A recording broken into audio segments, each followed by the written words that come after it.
In-depth journalism in the Memphis community, the Daily Memphian is of Memphis, not just in Memphis, and seeks to tell the stories of this city. TheDailyMemphian.com.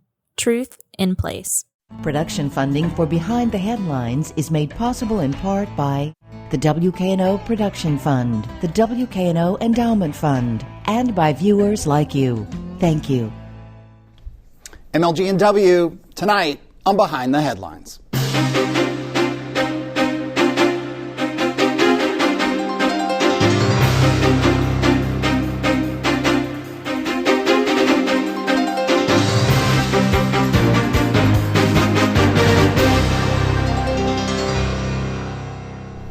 I'm Eric Barnes with the Daily Memphian. Thanks for joining us. I am joined tonight by Doug McGowen, President and CEO of MLGW. Thanks for being here again. Glad to be here, Eric. And Ursula Madden is VP of Corporate Communications for MLGW. Thanks for being here. Hi, Eric. Thanks. Along with Sam Hardiman, reporter for the Daily Memphian. We're going to talk about a lot of things today. We're going to talk about a Plus One program you all have and some helping people during difficult times. We're going to talk about new substations, infrastructure. We're going to try to get to tree trimming, which is important. We want to get into the weeds, literally, of things. But I want to start with xAI and power demand. And we're however many months since xAI, and I'll turn to you first, Doug, announced this plant. There's been a lot of controversy about it. There's been, what sort of power demands are going to need. When you look at xAI and you look at the power demands they have, and they're building another plant, and Sam will get into more of the details. There's talk. Google is looking at, across the river, outside your service area. But nationally, all these big data centers are getting built around the country with huge power demands. Do you look forward to that with dread, with excitement, there's an end in sight of how much power MLGW can provide, these sort of big providers? What's your take on it? Sure. Well, it's an exciting time to be in the energy industry, that's for sure. So, and I think you said it right, Eric. This is not a local problem here in Memphis, Tennessee. It's a national and international. It's actually a global problem. The demand for electricity is growing at a rate beyond that, which we actually forecast. We forecast a load growth of about 1 to 1.5% a year. It's actually about 2.5% here in the Tennessee Valley. And across America, it's actually eclipsing what we had planned for as well. Now, a lot of attention gets focused on the data centers and the huge demands, and that certainly is something that we should take a look at. But it's actually residential demand that drives all the peaks that we worry about, because residential customers use their power irregularly when everybody's home cooking and the heating in the wintertime and the cooling in the summertime. That drives a lot of peaks. Industrial users like data centers have more of a flat profile. So what the AI and data centers in general have done is have raised the floor of the baseline load that we serve, and residential customers' increased demand for energy have caused those peaks to get even higher. That is a phenomenon that we're seeing across the country and that we have to address. And so we need resources to take on additional baseload power and resources that can address that peak that we see, and those peaks are getting higher. So, dread? Absolutely not. Deliberate planning and accounting for what we are seeing? Absolutely. Let me bring in Sam. Yeah. So, Doug, to ask about xAI a little bit. So, first, for people at home, their first data center on Paul R. Lowry Road is now essentially almost fully on the Memphis Light gas and water grid. Correct. Sure, It's two substations serving at about 300 megawatts. Well, they haven't quite taken the second 150 megawatts yet. The first substation was built to provide 150 megawatts. That is nearly all online, powering about half of what they have inside the building. The rest are those temporary turbines. As the second substation comes online in about September, throughout the fall, they will increase the demand on that, and by about the first of the year, that should be nearly fully online, providing about 300 megawatts of power to that Paul Lowry site. Yeah, and so can you explain the difference then to what appears to be going on at 5422 Lane, which is their second data center, which is in Whitehaven. It's about 9 to 10 miles away from the first, but right along the Mississippi line. How much power is MLGW providing, and how has that situation differed from what happened on Paul R. Lowry Road? Sure. Pretty significant differences. The first site had a need, and they described the need as about 300 megawatts of power. And together with TVA, MLGW said, here's the infrastructure necessary to serve that. There is still a request for that second 150 megawatts to get them to 300 that has not been approved by the TVA board yet. When we move over to the Tulane site, we believe the request is 1,100 megawatts or 1.1 gigawatts of power for that site. much larger facility. They have not asked MLGW to serve that load. They have asked TVA to serve that load. Today, we are providing the level of power that the building was essentially taking before xAI got there. So the total demand on the building is less than 40 megawatts today, some provided by TVA, some provided by MLGW. They're getting basically domestic water and gas, essentially just what was there before. And now what you're seeing is a discussion about how they will provide the power needs for that facility. They have requested power from TVA. That has not yet been studied and approved. You're hearing all kinds of things in the news about power plants that they may decide to put on the Duke Energy site. It looks like they are. We have documents at the Daily Memphian that show they have modeled essentially what would be a private natural gas plant at that former Duke Energy site in South Haven. That's right. And so the reason I say that is because your reporting has told us what's happening there, because it is in Mississippi. It's not in the MLGW service territory.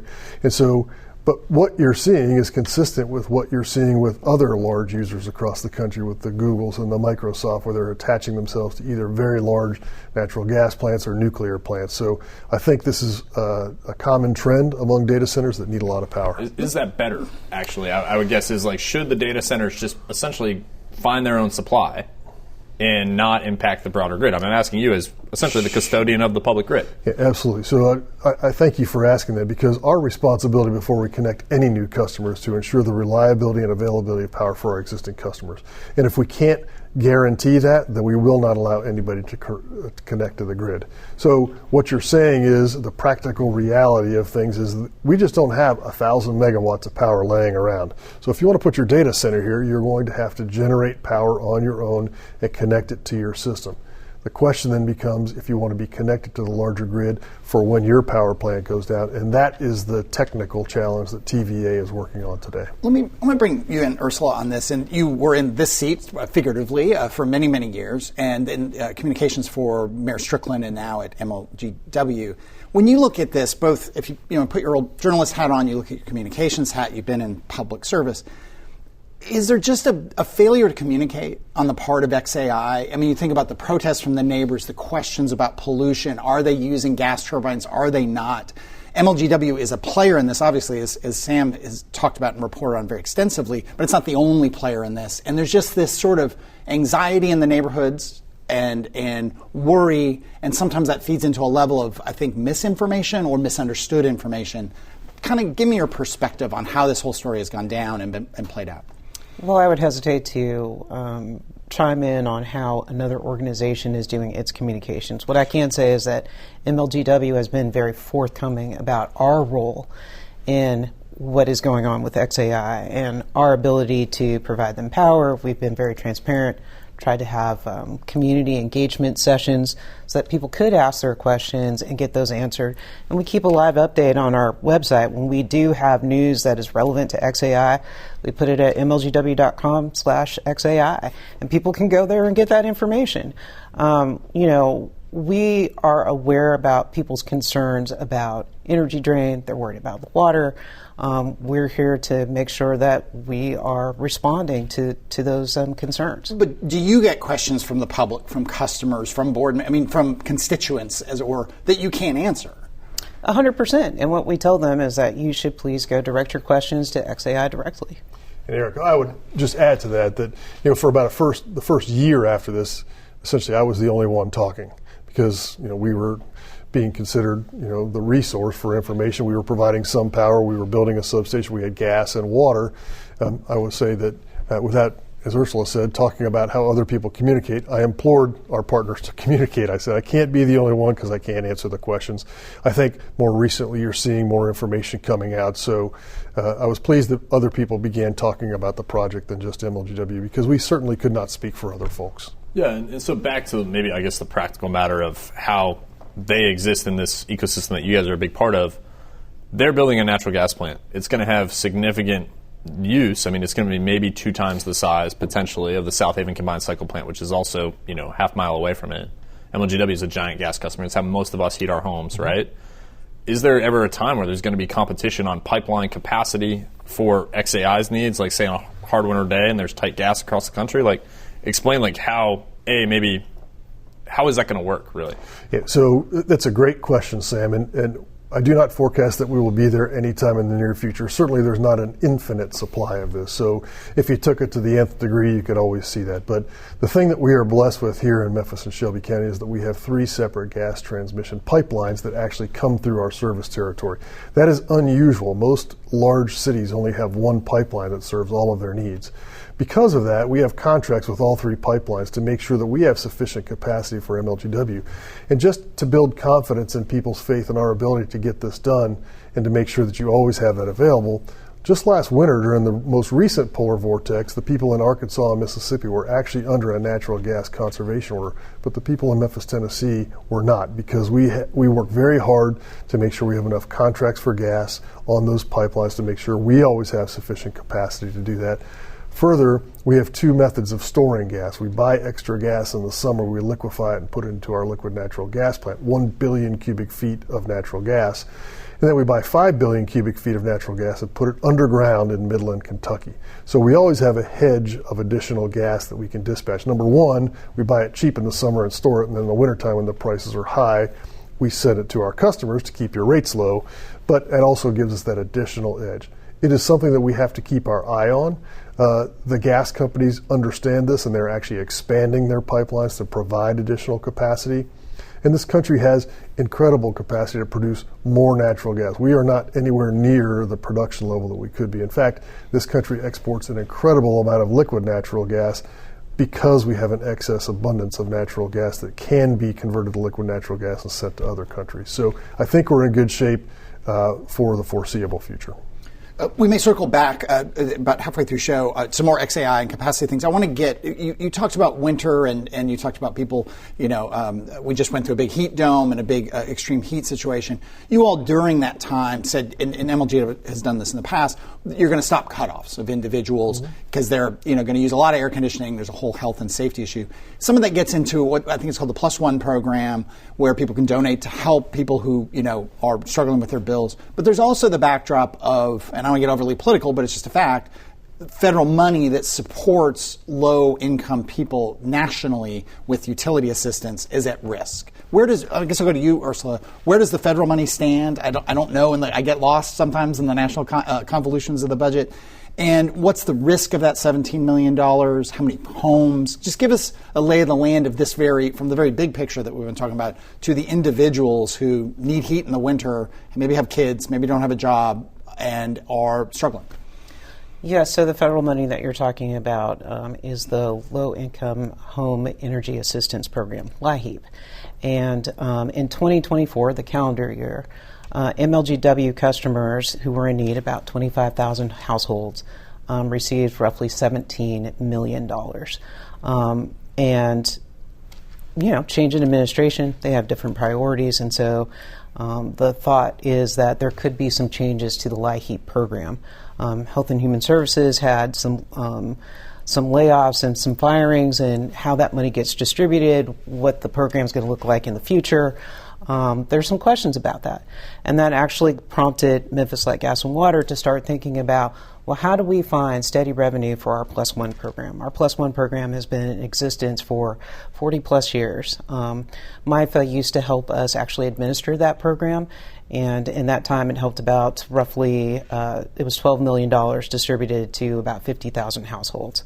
But we felt that if we could take the program back and administer it ourselves, it would give us more money to be able to distribute to some of our customers who struggle with utility assistance needs. So we have done that. We've set up a fund at the Community Foundation, is the MLGW Power of Giving Fund. And so the thought there is that we would encourage non-MLGW customers and businesses to actually donate to the fund so that we can help our customers who are in need. I mean, we're sitting here on public television, public radio funding has been explicitly cut, as I think probably most people who watch the show know. A big impact to WKNO and stations around TV and radio stations around the country. WXI are also in Memphis. There are we had the folks from MIFA on and the Aging Commission, and we've been able to report on some of this, and you certainly hear it off the record. Organizations around the city, around the region, are struggling with cuts and potential cuts from federal funding. how do you line up against all those other needs? I mean, it's a lot of need that the federal government passes through, sometimes directly to Memphis, directly to people, or through the state to Memphis. I mean, how do you make the case when you're in line with a whole lot of other people and looking to philanthropies and individuals to fill these gaps? Well, it's certainly a challenge, but because there are folks competing for the same dollars. But the reality of it is that having the ability to heat your home, to make sure that the lights are on, is critical. A lot of our folks here in Memphis and Shelby County, they are renters. And sometimes if your utilities are cut, that could be the first step to you being evicted from your apartment or from the house that you're renting. So we want to make sure that we are keeping our seniors cool, our children warm, and the ability to have the lights on and able to do their homework in all circumstances. Eric, can I just mention? Yeah, sure. I would love to have the same reaction that WKNO had here. Oftentimes we take it for granted. We turn on the radio in the morning and there it is. And until such time as the federal funding is put at risk, some people didn't even think about making a donation to WKNO. I'd like them to think about that with Plus One. Oftentimes they see that on their bill and they're like, yeah, I'm not sure. What we're saying is there's a need today. So if you have not given before, we would ask people to think consciously about the things that help people in their community and have that same kind of reaction. People live horizontal lives. They need a little from the food bank. They need a little utility assistance. They need some assistance with rental income. And so we want to be complementary to what everybody else is doing. But I think what you said is right. Everybody has to lift up more locally if there's a risk at federal funding. Let me go back to Sam. Yeah, and to ask you guys, I think, a little more about this, you're asking for donations. We were just talking about how tight, the philanthropic market, so to speak, is. Is there a step MLGW can take, given the high poverty that y'all serve, that we see in our city, right? If we get an economic downturn, is MLGW going, is there a path to supplementing with electric rate revenues in a small way, utility assistance? Is there a path to that? Sure. I think we'll consider every option if we get to that point. We pride ourselves on having, the lowest combined utility bill in the country with electric, gas, and water rates. And so we always have to balance affordability with value. We can have programs for affordability, but value, the number one complaint I used to get is about the power going out, not the amount that the bill was or the cost of the actual electricity. So we're focusing on those folks who really are feeling the tightest pinch, so we can get those programs that are directed at them. And so when I balance affordability and value, we take very seriously any time that we have to move our rates, and any time that TVA moves their rates, we understand that impacts customers. So we're going to focus on keeping that as stable as we can. The reason we have put out a RFP for solar and batteries, so we can charge batteries when the power costs are low. We can have solar, which is low cost energy. That has a net reduction on pressure for rates. Yeah, and where is the utility now on putting some solar and some battery on the grid? Where are y'all in agreement with TVA to be able to situate that once you get it, and then you Sure. issued an RFP, and I've gotten responses, but we haven't had a winner yet. Yeah, we are still evaluating those, and so as the RFP goes, you get responses back, you evaluate them, you narrow it down to a field, and you have interviews to pick the best. So the question you had is, how do we interact with TVA? First, to put batteries in the system, we have the authorization to do that, and we just yesterday at the Board of Commissioners meeting, we passed a contract to allow a contractor to help us with the specific technical siting of that. So we will have large-scale utility battery storage within the next year on our system. The solar RFP is still being evaluated. We are working closely with the Tennessee Valley Authority because we do have an all-requirements contract. I would tell you that things are changing. You've seen lots of dialogue in the paper. Even TVA's Valley Vision calls for local power companies to be adding to and putting power on. So it's not a question of if, it's just a function of when. And I'm very confident we're going to have that solar in our system soon. Two questions on solar. Do you know where you're going to put it? So it will be on, it can be wherever the solar developer would like to have it, if and some have land that they have already identified. And there are some MLGW parcels that we own. There's some industrial parcels that we may put it on. Could it be spread out on multiple locations? Could be spread out. The most convenient and most efficient way is to have it next to your electric transmission lines so that you can connect it. And have changed it. We talked about the federal government. I mean, changes, the federal government has not exactly been pro-renewable energies. Does that affect what you're doing with these plans? Sure. So there are some, the investment tax credit and production tax credit all expire on July 7th of 2026. So any project that you have, solar or battery, you need to get underway and under construction so you can take advantage of that up to 40% tax credit. And that's what makes these programs make financial sense. So you guys are essentially going to be running the hurry up. We are. Because you got 11 months. Yeah. We are running the hurry up offense right now, Sam, if you will, so to get these projects underway. Yeah, and so you talked about keeping the lights on.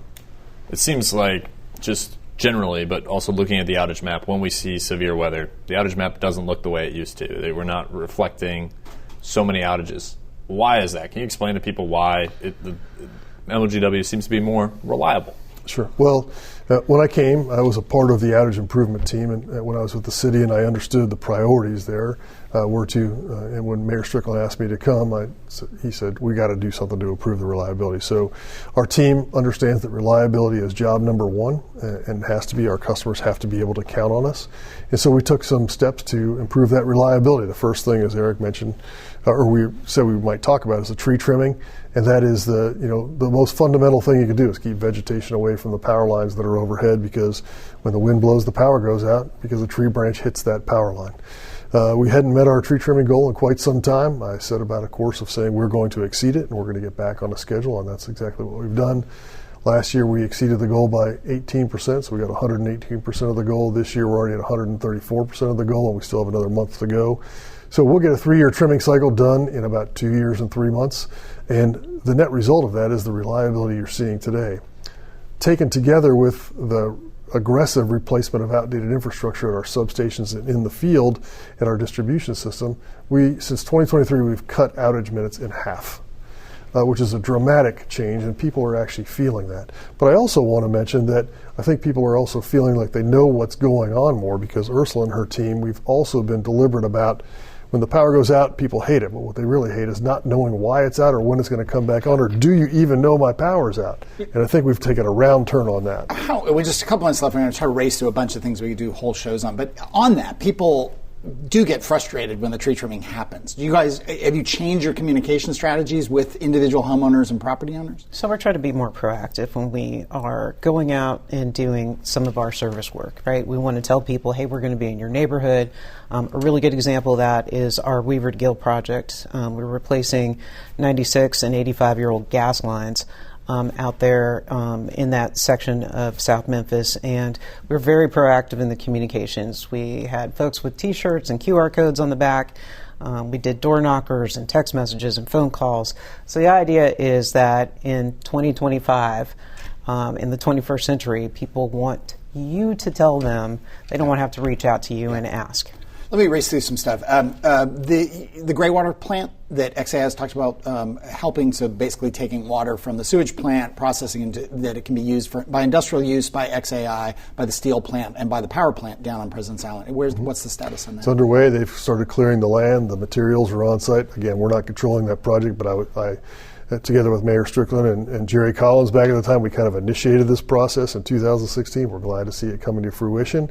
TVA, Nucor, and the other industrial users down there, as I understand, if they haven't already inked a deal, they're very close to inking a deal to take that water. So this is a real thing, and it's underway. Maybe a year ago, something like that. I have no sense of time anymore. You announced you were going to maybe move from downtown headquarters. That did not go well. Where do things stand in terms of? But you were on the show, and we talked about how MLGW needs a more high-end kind of operations center, but you want to be downtown with some presence. What's the plan there? Yeah, so that was about 2 years ago, things got caught up in a swirl there, and there was really a little bit of a confusion there. But what I need is a modern control room.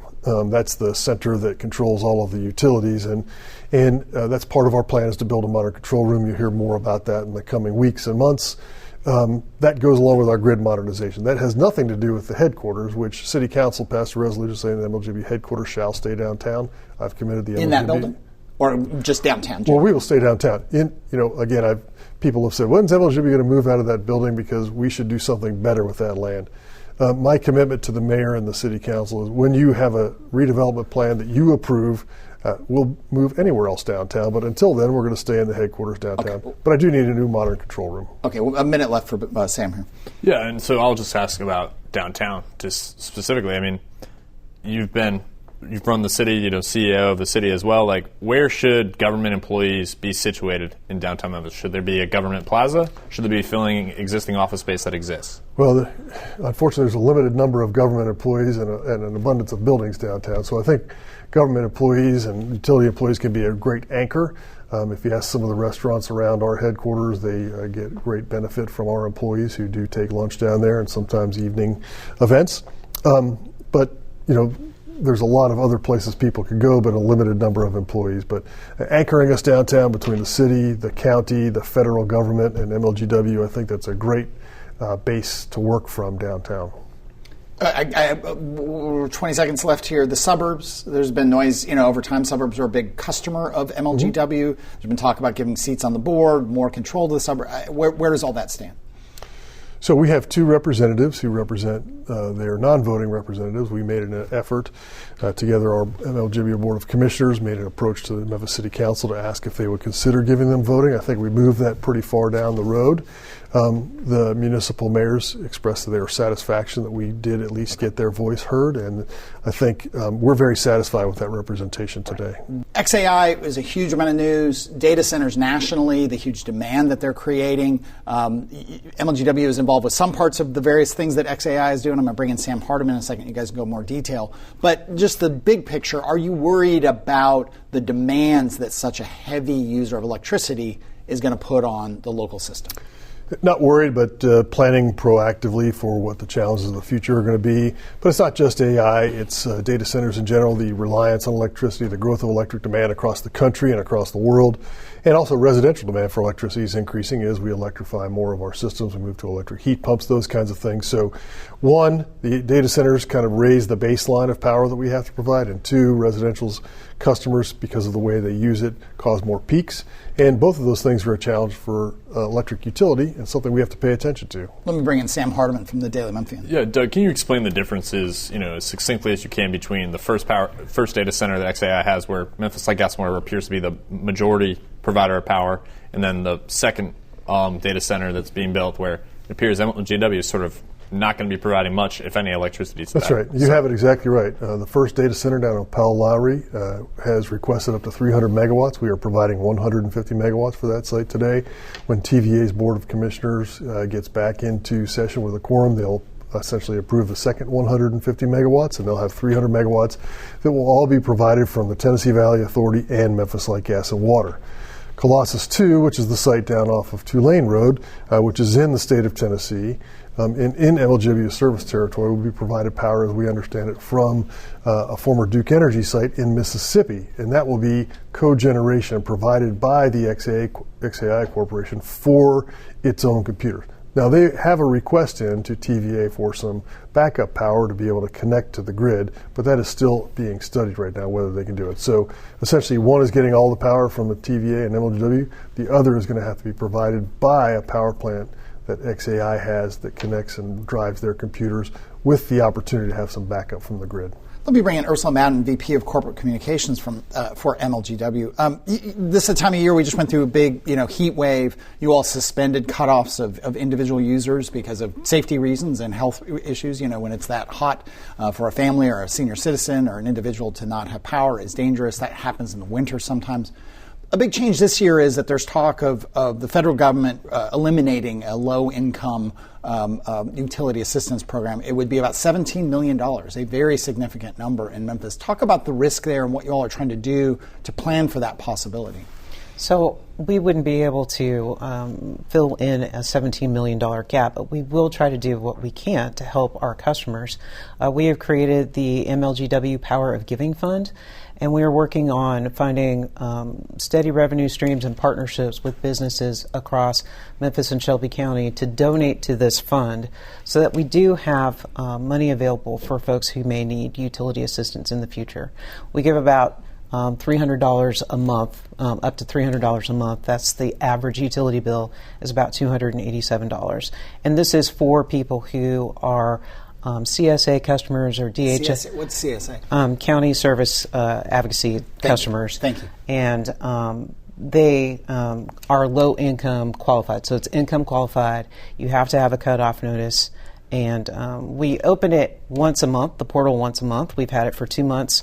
Right now, we've given away $103,000 in donated money. And we opened yesterday, and it's already closed. Yeah. So the money for the month is already gone. How many customers are we talking about here? It'll help. The money that we have right now, it all depends on how much money we bring into that Power of Giving Fund, which has a +1 account on it. And depending on how much money we bring into it right now, we give away about $51,000 a month. And it helps about 160 households. I mean, what is it? I don't know if Doug wants to comment on this. I mean, it's just a painful reality that at some point you could have to cut off, and MLGW has cut off people from their power during times of heat and in the winter. I mean, how is that decision? At some point you get to that point and you do it. It could be a family, it could be a senior. What's that feel like? What's next? It doesn't feel great to have to do that. We understand people face challenges, but at the end of the day, as you know, we are a public utility. We receive no tax dollars, so we run the operation based on the revenues that we receive from our customers. And so we always try to be very considerate of the weather. We don't do it when it's extremely cold. We don't do it when it's extremely hot. We have a holiday moratorium for our seniors so that we're not cutting them off over the holidays. So we have actually more moratoriums and programs than most other utility companies do because Memphis is that kind of place. That is all the time we have this week. Thank you for being here. Ursula, thank you so much for being here. And Sam as well. If you missed any of the show today, you can get the full episode on YouTube, The Daily Memphian, WKNO.org, or you can download the full podcast of the show wherever you get your podcasts. Thanks very much. We'll see you next week.